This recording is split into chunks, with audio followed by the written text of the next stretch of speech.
Welcome to an informal talk about AMCS, the Advanced Music Construction System. I'm Q. You can find out more about myself and this system at the official website amcs.thirdevent.net.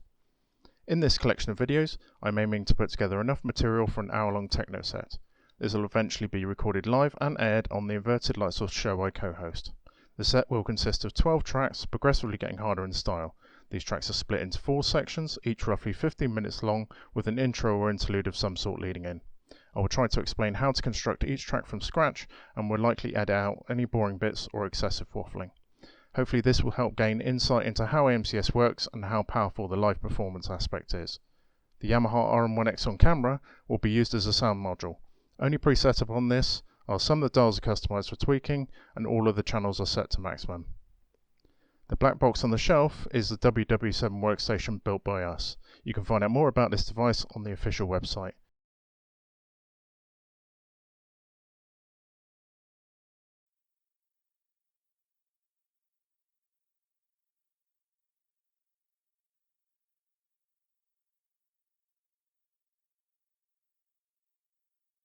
Track 6 in the second segment of this hour-long techno set that I'm trying to put together.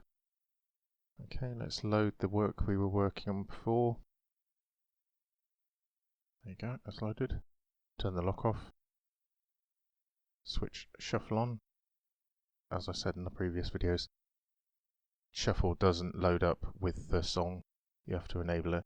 And this is purely because if you're doing multiple sets using the bank switching, you might want shuffle to just stay on for the entirety of those sets.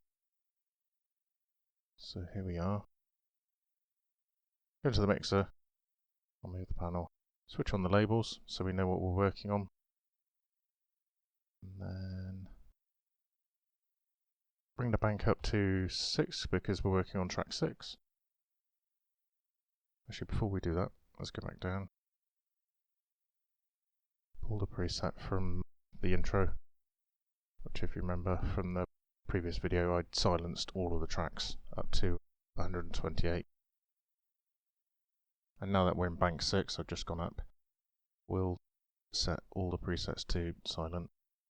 So we're working from the set template. Right. Bring the kick up, stop it from being silent. And in the last video, we'd set up the acid kit. That was track 5. And we're going to be using this kit.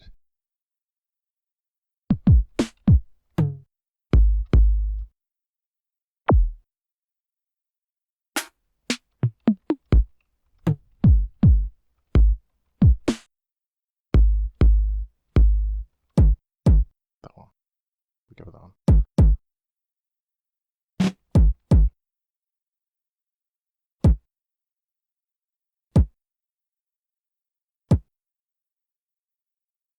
So the track markers. I'm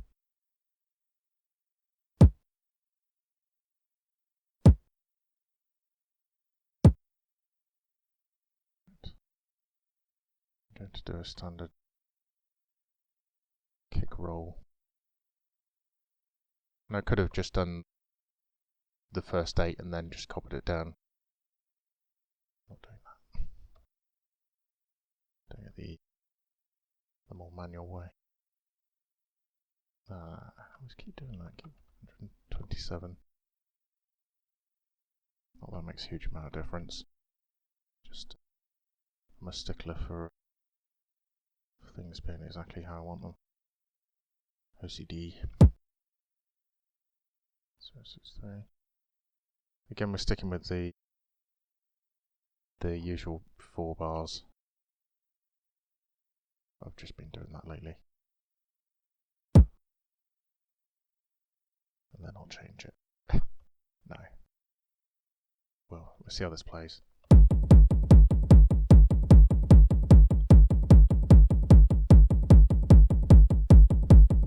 Yeah, that sounds fine. So I think we'll do the bass next, actually. Because I want to do something interesting with it. This is the thing, when I start writing a set, I start to imagine new tracks and how they're going to fit together, purely because I can remember the old tracks and then ideas come together. I had it in my head for doing a sort of an acid bass line. Don't ask me why. I suspect I've probably done it in one of the other tracks before, but let's just assume we haven't.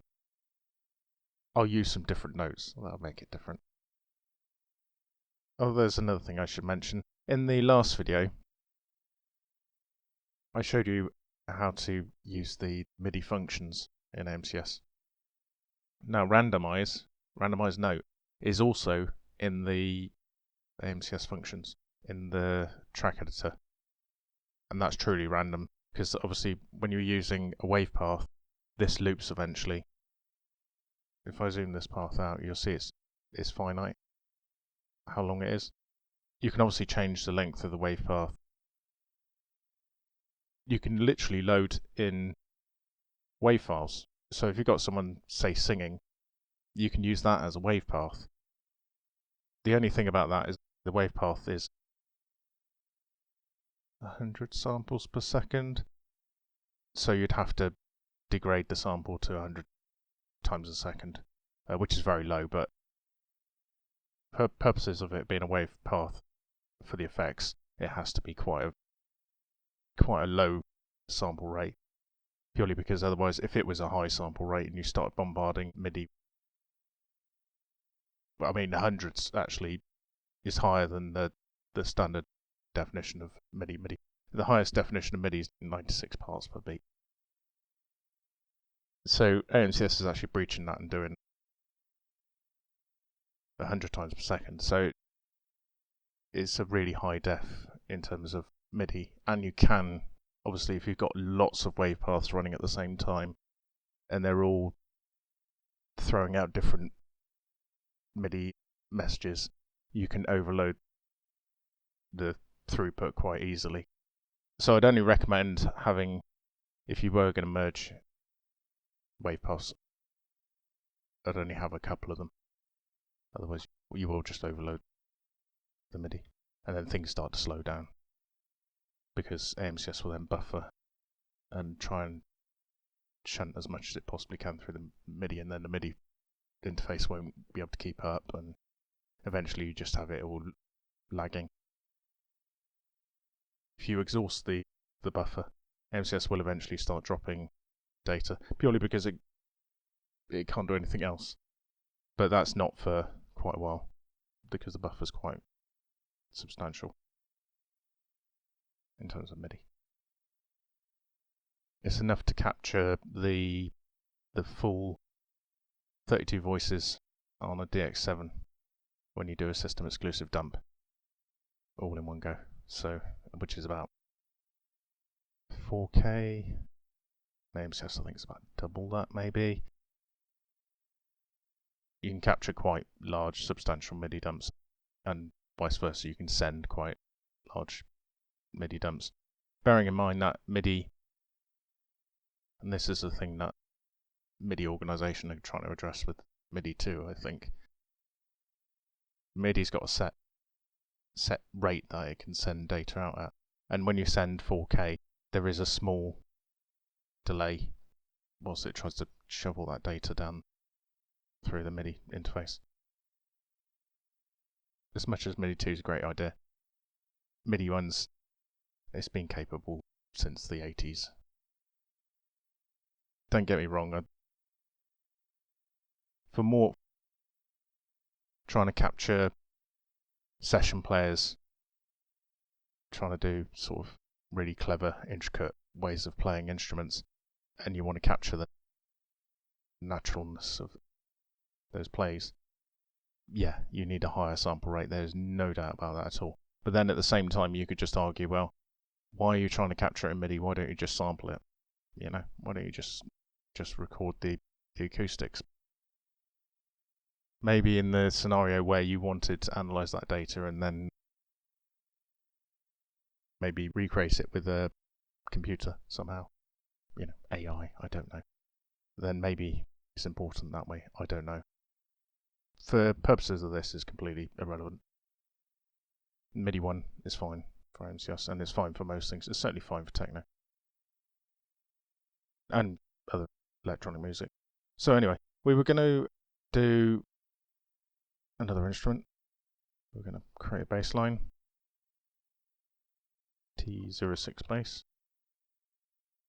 I'll put it on channel 1, which is channel 2 in MIDI. We're looking for something a bit acidy, or at least something with some resonance. B0, B0, 20, program change. And like I said in the other videos, I'm going to say this over and over again because this is MIDI and it's scary. B0 is the bank change, C0 is program change, B000 is the most significant part of bank change, and B020, which is 32 in decimal, is the least significant, and then the numbers following those two are the instrument bank, and then obviously the number following is the program change, what GM was based on.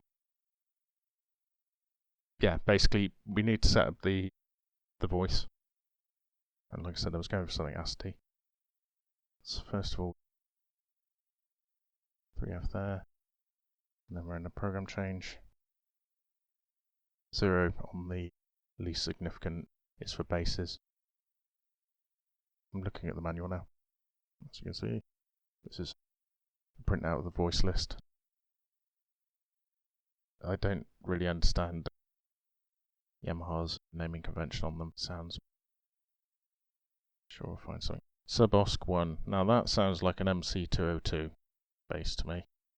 And that will be pretty close to the 303, but we'll have the sub-Osc bit, which I think you'll agree we all love. Let me look at what the decimal to hex is for that. 68 is 44. Right, so that's 44, hopefully. Do we have a 202 sounding bass line?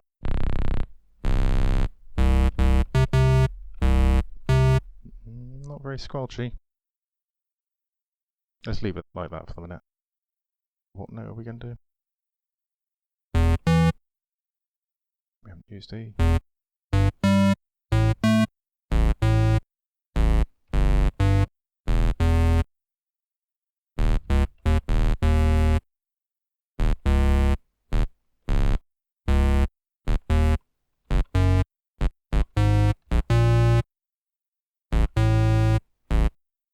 No, not A, because I've already used that.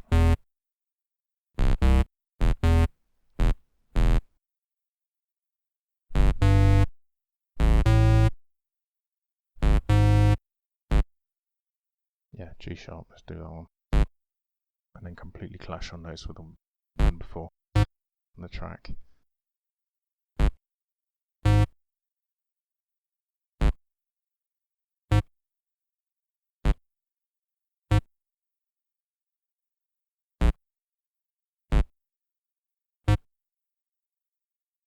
See how that sounds. And of course, don't forget to unmute.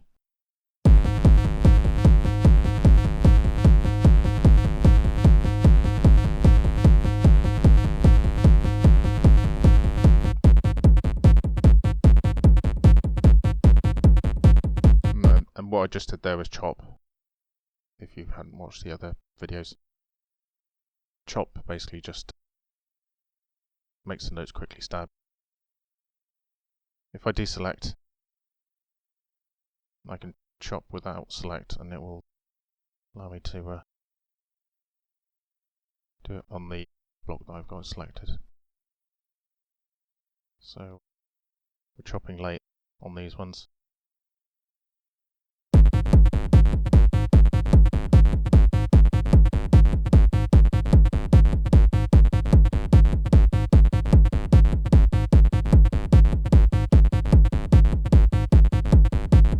Right,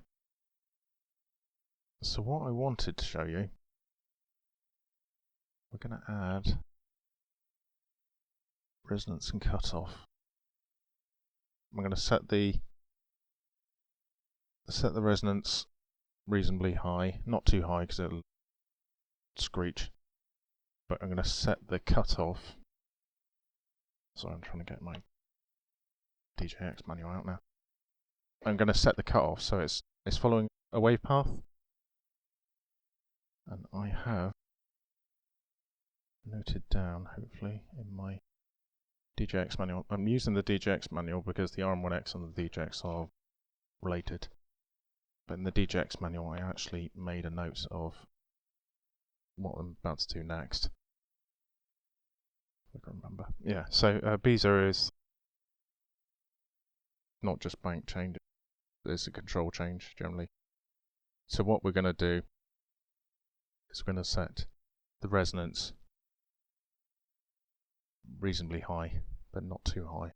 So 7F, because MIDI goes up to 127 on the values, 7F will be too high. So we're going to say a bit lower than that. 3F is probably theoretically halfway. So let's say 128. Yeah, so 5F maybe.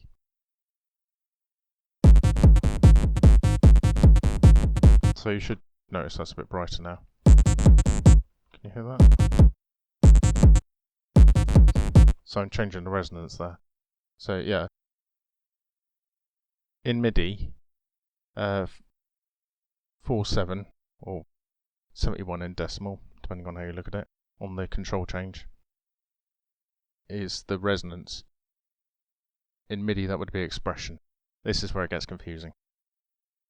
Yamaha have mapped what would be expression in control change to be resonance on the RM1x and the DJX. The reason why we're bringing the resonance up is because when you go to use the cutoff, it then makes the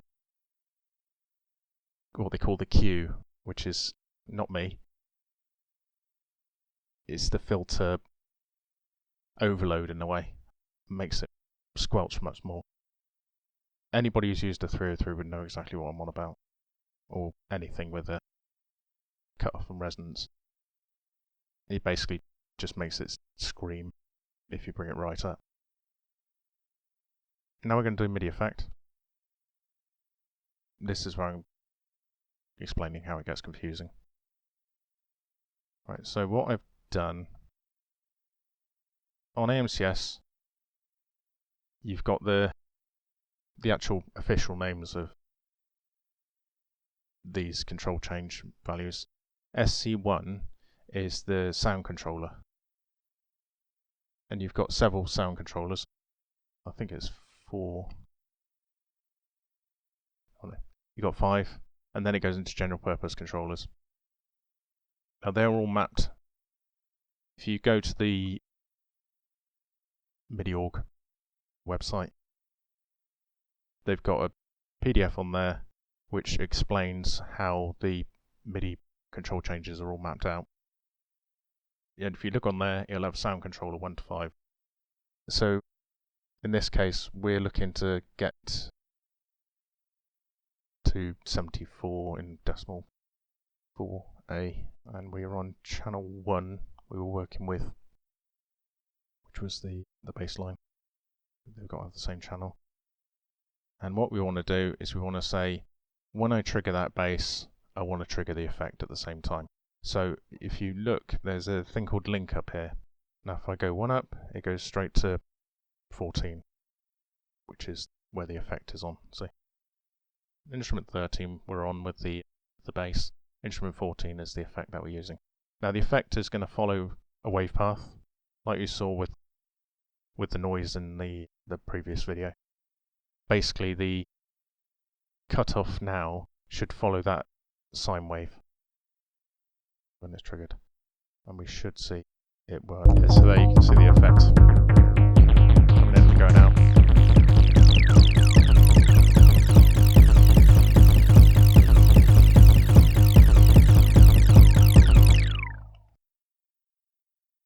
If you look at what was going on there,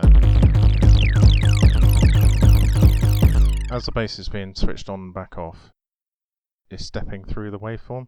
Now you can set it to go continuous, so it will just ride and it won't be affected by the note on and off.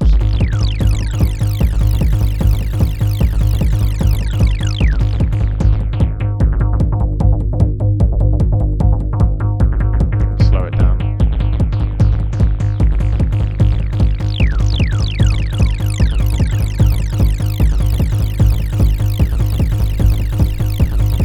So there you go. I'm pretty happy with that bass. That's pretty good.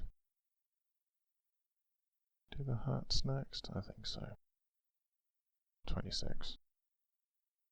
So we go back down to the acid kit.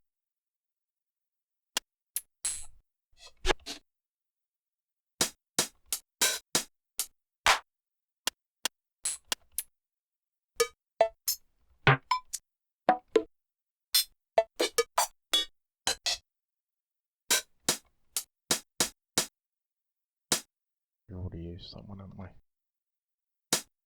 Yeah. Let's try it. Like I said in the other videos, this is part of the reason why I've collected all the hats and kicks and toms together, is so I can see from the previous track I've already used G sharp 3. So what we're going to do is use something else, and I can see it from that.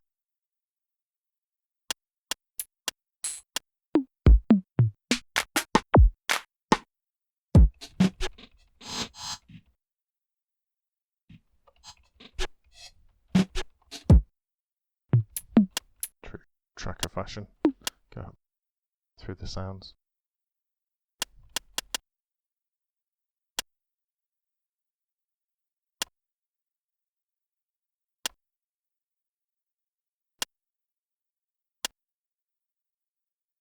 Reset the track start and end.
Bit of a flourish on that hat, whatever the equivalent of the open hat is there.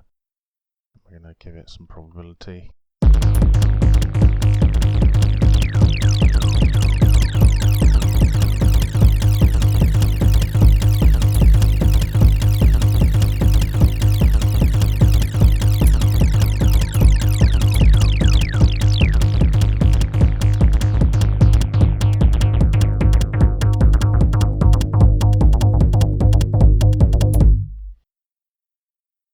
I shall make that flourish a little bit quieter.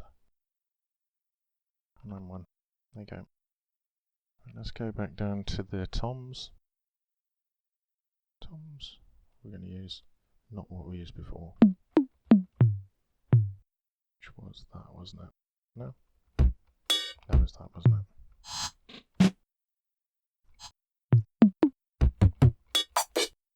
Just restricted to 2 sets of toms, is it? I know.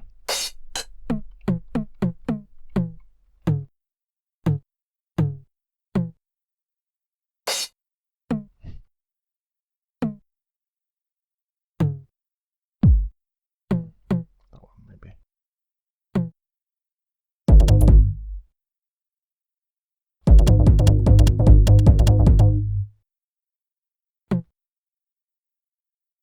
Let's try that.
Sorry, I was just changing the dynamics on that.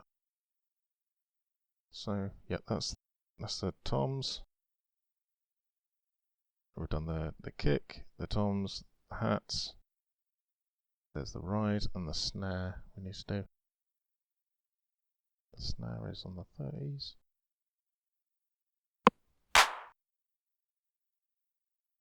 Could do a simple clap.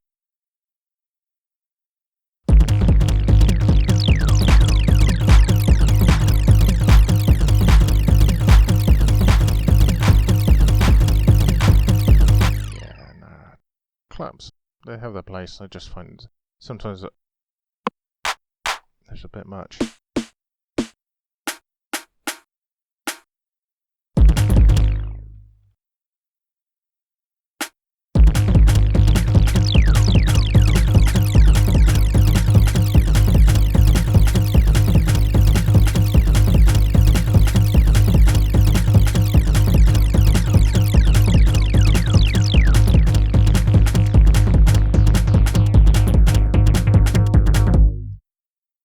What I should have noted is I could have put variate on the hats actually. Fluctuate a little bit. So let's do that, variate. 76. So highlight.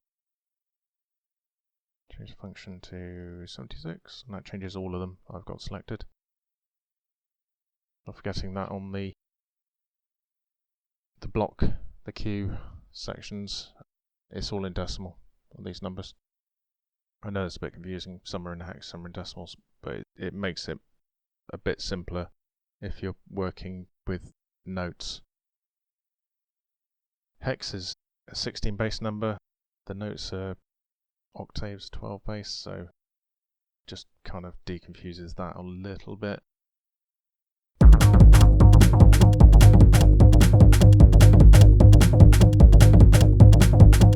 So there you go, you probably can't hear it, but the hats are variating ever so slightly. Right, so we've done the snare. A bit more. Where are we?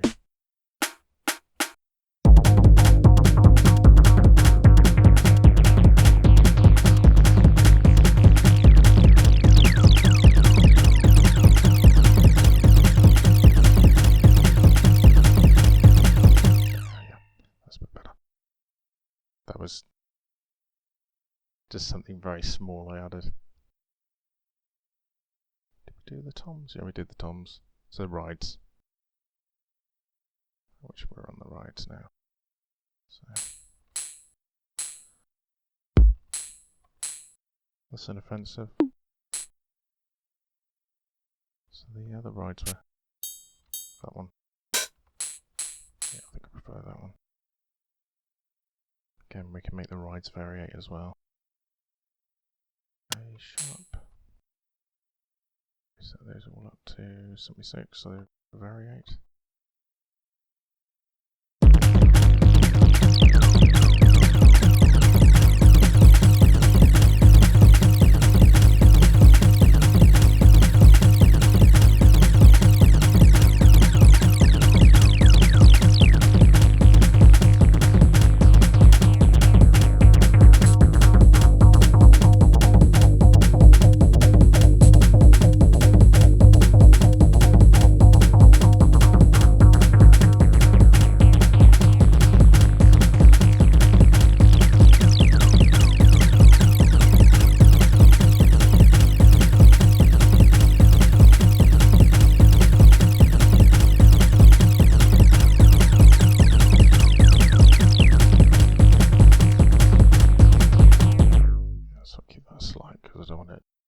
Driving people's ears insane. So yeah, now we're on MISC basically. This has all been a pretty straightforward track. MISC. What you're seeing me switch between now, if you haven't watched any of the previous videos, is this is the track editor. That's the mixer. We set all the notes and everything, functions, all the cues, like you would in Tracker in the track editor. And then you set all the volume levels in the mixer, and then we're about to set up all the presets after I've done these tracks. So we're on MISC. So another instrument for MISC. Set a new one. I'm going to call this, another idea I had, foghorn. A bit like a shipped foghorn. I'm going to try that. Sort of a warning siren. This probably won't fit, and I'll probably change my mind, but let's have a go with that. B0. This becomes a regular occurrence now. Let's try the effects, 06. And the sound I'm going to use, I have no idea. Let's move that post-it note. Set to 16.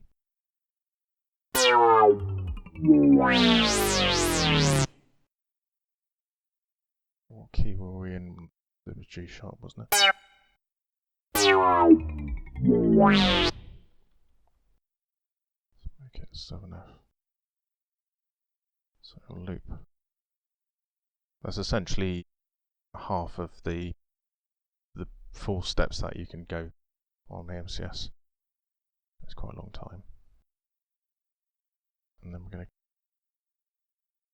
to cut off the thing after a certain amount of time. Let's say 1F, see how that sounds.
idea. So we can take the bass lines up in 50s. So we can copy that track, copy track, make sure we don't press paste, like we did in the previous video. Take it out to the other misc, which is here. Then we can paste that in. If I select the track that we've just pasted in, I can change the instrument. And we know that what we were working on, the foghorn as I called it, we can change it to that. And then we'll have the sound we got there mocking the bass line.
Boom.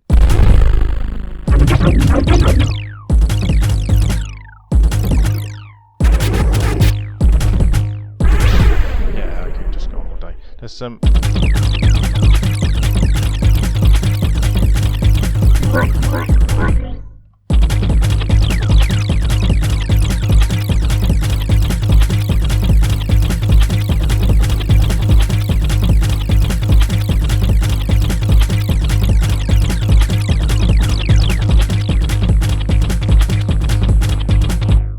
so there you go. That's all the tracks set up. Pretty sure I've done everything now. Done 2 miscs, bass, yeah, and all the drums. So now let's set the presets up. So double check you're in bank 6 because that's track 6. And we're going to just, with everything currently up, we're just going to set all of the work backwards from 10. Like we did before. And now go back through, mute everything, bar the kick, so that's where we're going to start from, like we did before. That's just the kick, so we're going to put that in preset 0.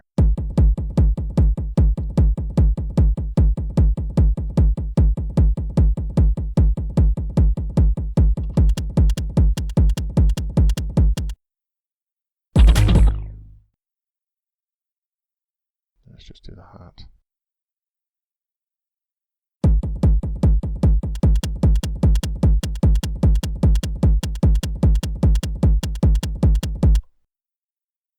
No, I guess the tom next. Let's just unmute the tom briefly, just see how it sounds. Yeah, let's do that. And then we put the tom in next. Again, mute everything else. Actually, no, maybe I'll do the snare next. See how that sounds. Mute everything but the tom and the snare. And we'll face off which sounds better.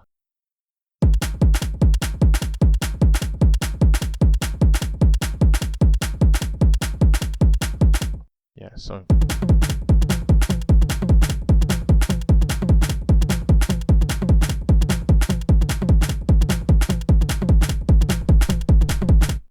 so I think bring snare reverse, so we just change it up a bit.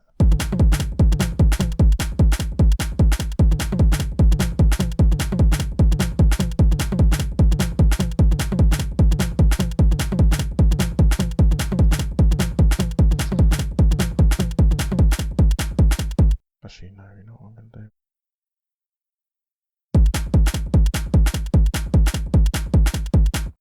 Break down there.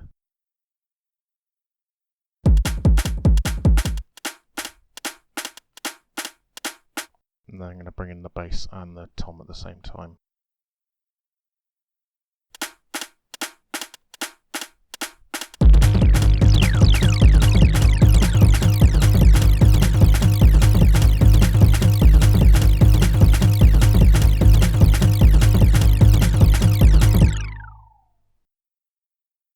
Change that later. For the time being, I'll just leave it like that. So now we mute the miscs out.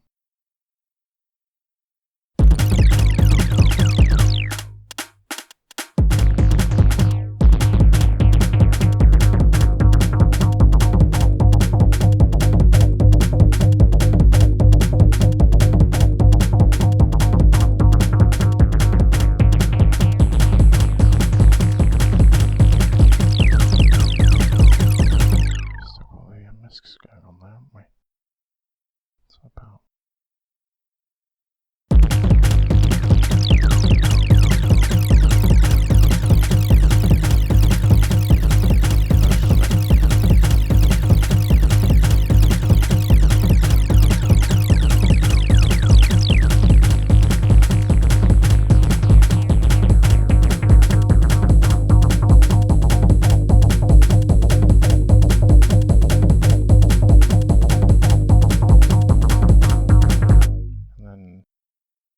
preset 6, I'm going to just mute the kick.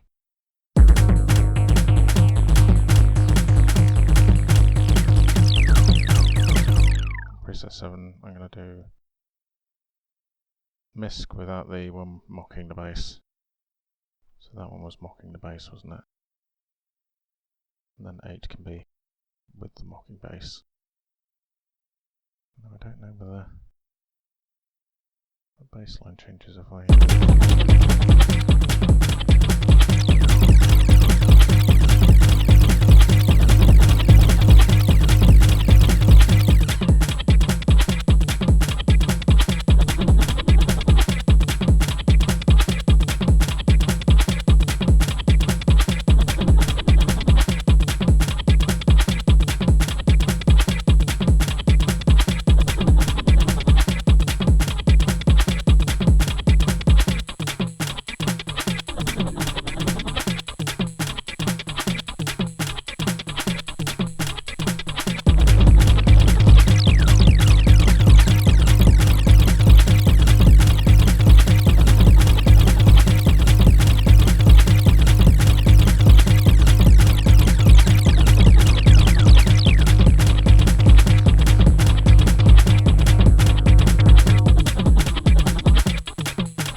So that's the main structure of that track, and that's all I'll be doing for this video, I think.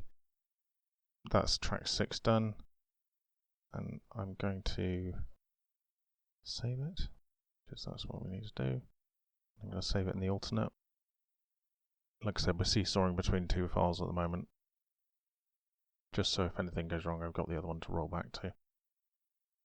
So there, save there, confirm replace, yes.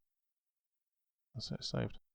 And you can see the file size has gone up again, more than it normally would if it was just note data, purely because I've got another wave path in there. But as you can see, 9 kilobytes, I don't think that's going to bust the storage somehow, especially when I've got 4 gigabytes of storage here. So yeah, so that's pretty much it.